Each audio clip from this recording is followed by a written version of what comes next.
Hello, today we're going to be making some burgers. I have this burger making kit, which is quite a handy, useful tool. You can pick these up virtually anywhere for not very much. Amazon and eBay sell them. Get them probably in shops, places. There are different sorts. This is just an inexpensive plastic. It comes with a base and a plunger.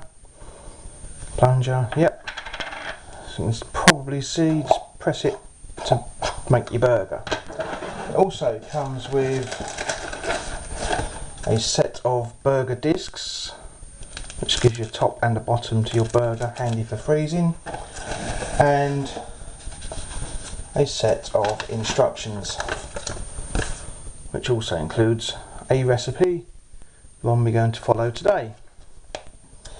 Right, now this recipe is for not very many burgers, but if you've watched my videos on sausage making or other ones, I tend to like to make a load, some for now and the rest for the freezer. There's also point in making it as you go along. Right, so first of all we need some beef mince, because we're making beef burgers. You could obviously do this with any sort of mince: lamb, pork, chicken, venison, turkey, whatever you fancy. Just for ease and speed and cost effectiveness, really, I have got pre-bought mince. As you can see, it's cheap as chips from the Saint supermarket. It'll do the job. I've got two of those. So yep, two, both coming at the same price. And first job is to open the packets and stick them into the bowl.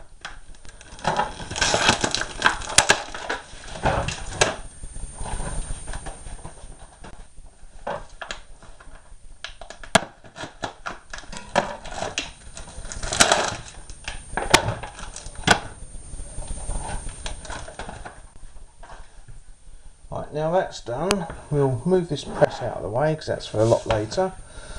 That is going to need breaking up, as you can probably tell. One big lump is never very good, so let's just pull it apart a little.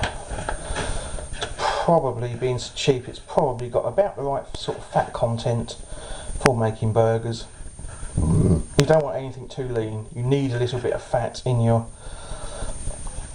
burger mix. You could always add a bit of suet to it, just to, if you feel it's too lean. Right, so next thing we want is some breadcrumbs. These, there's a couple of slices of bread there that I blitzed up in the old processor earlier on, just for speed. So we want 4 heaped tablespoons. Just chuck it in, round and about. It's 1, 2, 3, and 4. The remainder, that was 2 slices of bread. I'll probably do it just with 1 for next time, but that I'm going to freeze and we can use it again later on. So we've got a few bits of breadcrumbs. The next thing we want is a peeled and chopped onion. Again, this is an onion that I peeled and stuck through the food processor earlier on. Again, just for speed. Add that to the mix.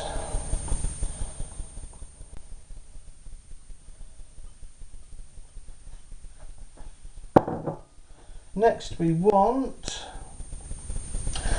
a beaten egg. Again, I've already beaten this egg. It's just an egg, beaten it up in a bowl. Add that to the mix. Right, now comes a little bit of flavourings. Now we want a level teaspoon of mustard powder, which comes in a tin just like this. Yeah, that's a tin rather than a jar. and is powder rather than sauce, for want of a better phrase. So you want a level teaspoon.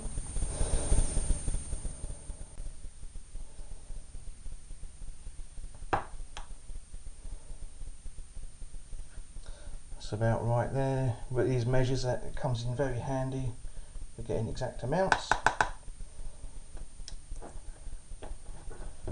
And we want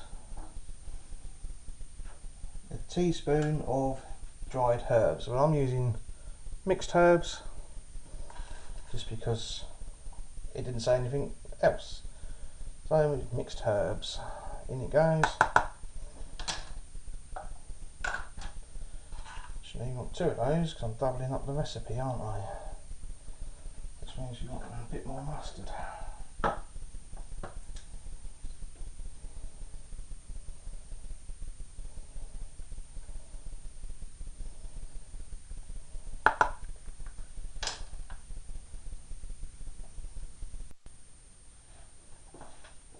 Add to that a quick pinch of salt and a good dosing of pepper.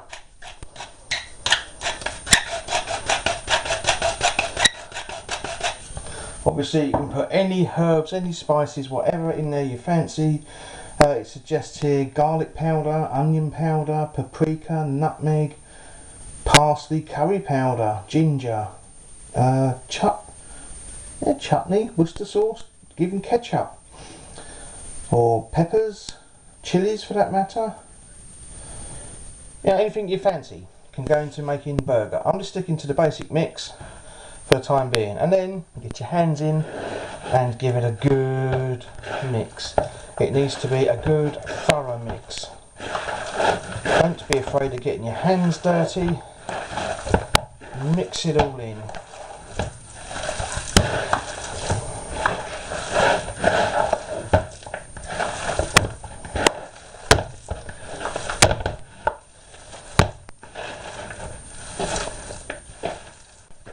Once it's mixed, it's a question then of just loading up your burger press and pressing out burgers, which can be done as anally as you like. You can either just chuck it in and hope for the best, or if you like me, likes to know you're making a 1/4 pounder, you can measure it out beforehand.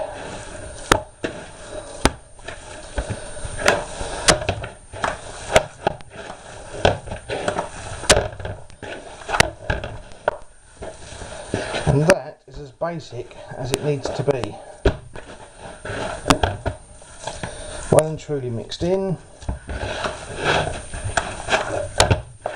into one lump.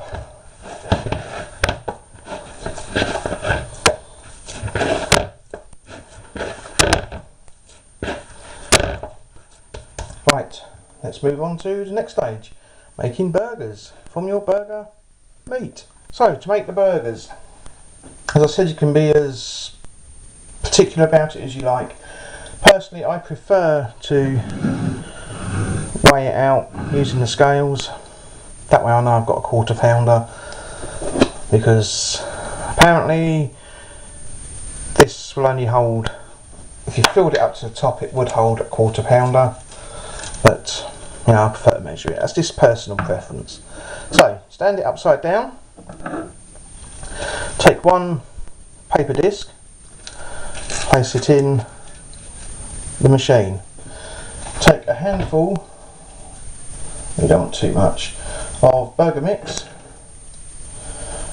It says weigh in it, so just under. There we go, it's a 1/4 pound. That's what a 1/4 pound of burger mix looks like. Place it into the press. Take a second paper disc, place on top, take the lid, push that down, flip it over and give it a good press or two. Hopefully you can see that plunging down, and what that's doing is it's compressing the meat into one burger. The sides, bottom and top, restricting it going outwards. So when you take it off and press the plunger again, there you have 1/4 pounder. Now you could, for example, if you were feeding children or old people or anyone else that couldn't manage a 1/4 pounder, you can do a 2 ounce burger, which is that much meat. Do it in just exactly the same way. Close the top. Give that a good plunge. You can probably see that's going down a lot further this time. Then when you take the top off,